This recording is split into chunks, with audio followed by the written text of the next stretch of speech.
Koshi's house burns down one day. Instead of accepting responsibility, his father goes away. While Koshi is starving on the streets, he meets Minoru, a girl who stays in the goddess dormitory at a women's university. So she accepts Koshi. After the dust settles, Koshi informs the girls of his predicament, stating that he has nowhere to remain. So Minoru gives him the position of dorm mother. He will be responsible for the dorm, cleaning and cooking for them. Except for Aetna, the other females all agree. Aetna appears to be afraid of males, therefore she decides to leave the hostel rather than live with Koshi. Koshi becomes guilty, so he refuses Minoru's offers and orders Aetna to return. But Aetna is also culpable, so when he sleeps outside in the cold, she drags him back and accepts him. However, Koshi quickly realizes that their hostel is a shambles. When one of Minoru's experiments goes awry, everyone rushes outside to escape the noxious vapors. Minoru and Frey seem unconcerned about the disruption they have made, but Koshi chastises them for being so careless. Aetna also chastises everyone for being nude when Koshi is around, so she orders everyone to dress appropriately around Koshi. When Koshi is trying to sleep one night, the girl upstairs, Kiria, accidentally fractures the floor and falls. Kiria, it turns out, is a tomboy who enjoys martial arts. Kiria is sleeping in Koshi's room since her floor is ruined. She loses control and begins struggling with him. So Koshi flees and sleeps upstairs in Kiria's room. Serene enters into the room when he is asleep and asks if he wants to repair the room. Koshi says yes. She utilizes the moon's magic to make things right. The room is exactly the same the next morning. Everyone is friends with Koshi the next morning. Aetna is taken aback. She goes grocery shopping with him to find out what type of man he is. Aetna unexpectedly runs across some lads on the way. Koshi whisks her away to a secure location before she starts bleeding from her nose. Koshi inadvertently nicknames Aetna Big Sister, which gets her on. Seriously, these girls are all perverts. They all claim to be the best big sister, and they begin vying to see who Koshi should refer to as their big sister. Later, Koshi begins to miss his former school. He hasn't returned since his house was destroyed by fire. When he returns to school, his boyhood friend Sudai greets him by beating the heck out of him. She is enraged that Koshi never contacted her following the fire. Sudai also suffers from a disorder in which her body cannot withstand heat. Sudai couldn't hang out with the other youngsters since even their body heat was too much for her. So, before touching her, Koshi would dip his hand in ice. He was the first person to touch her, thus she has always loved him. In the present, Koshi tells her all about the goddess dorm. When Sudai hears this, she becomes envious and comes to check on the dorm with him. When they arrive, toxic fumes come out from the dorm due to another one of Minoru's failed science experiments. Not a good start for Koshi. Minoru and Frey notice right away that Sudai is in love with Koshi. When she sees Minoru's laboratory room and Frey's cosplay room, she begins to wonder about this location. Minoru agrees to let Sudai remain the night to make a good impression. Koshi unintentionally stumbles into Kiria as they prepare to sleep.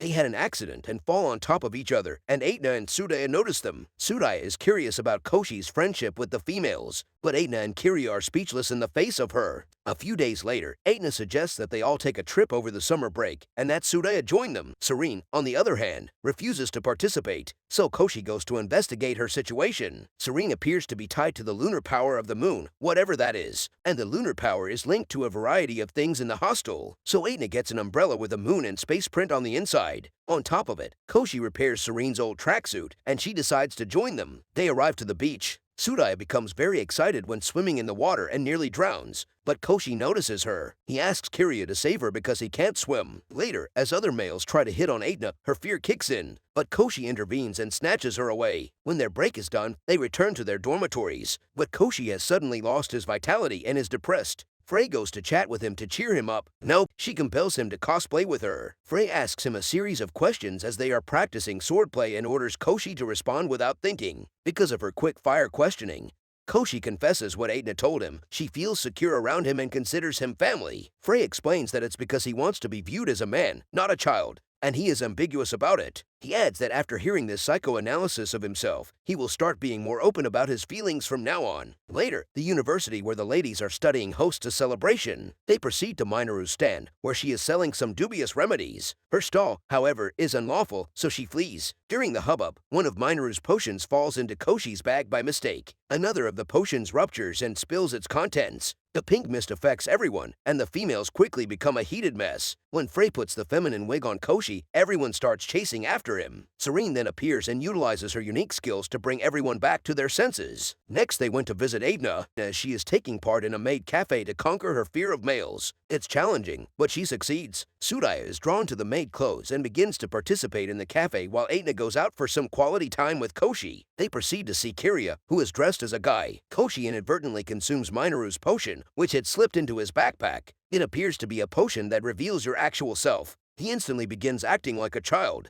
They travel to a spooky maze in the dark. Meanwhile, Minoru's potions cause even more havoc. Kiria's parents are away for the holidays, so she must look for the family dojo and throw the Christmas party. Koshi joins her while she shops for the Christmas celebration. While they are together, Kiria begins to question whether she is on a date with Koshi and if she is falling for him. Later, Kiria requests that Frey create a Santa suit for her, and the measuring for the costume is becoming very heated. Christmas will hear soon. Kiria, Koshi, and Serene visit Kiria's local family dojo. Serene tries out judo. Later, Kiria and Serene dress up as Santa Claus. Serene rides Koshi, who is disguised as a reindeer. One day, the goddess Storm receives a kotatsu, a table with a warming pad covering it. Koshi claims that this is his first kotatsu. After all, he has no family or home. Koshi invites Sudai over to finish their winter schoolwork. However, the kotatsu is too warm and cozy for Koshi, and he falls asleep. Koshi stretches in his sleep, and his foot accidentally reaches between Sudaya's knees. Sudaya is completely enthralled. We subsequently discover that Aetna has been crocheting adorable small gloves for Koshi. They all make plans for New Year's Eve because it is so close. Koshi is grateful to be living with such great folks. When he was abandoned on the streets, he never imagined he'd be able to live like this. Later, he and Kiria go shopping. However, Koshi becomes ill and collapses. All of the females begin to adore and care for him. Sudaya is the same way. She touches Koshi, but he is too hot, and Sudaya faints because she can't tolerate the heat. Frey takes advantage of the situation by dressing as a revealing nurse. As a result, Aetna arrives and chastises her. Aetna's top slides and her chest lands directly on Koshi's face, causing her to faint. As Koshi's fever worsens, Aetna stays up all night caring for him. Aetna tells him that she used to be terrified of males, but Koshi was different, and he gradually helped her conquer her phobia. Since he began living with them, his life has been far more exciting and enjoyable. She falls asleep on top of him. Later, Koshi awakens with no fever. Koshi returns to his dorm mother's tasks. Aetna hands him the woolen gloves she had been making for him. Koshi adores them and instantly puts them on. They still have to plan the New Year's Eve celebration, so they all go shopping as a family. Thanks for watching. Please make sure to subscribe and watch my other videos if you're into my content.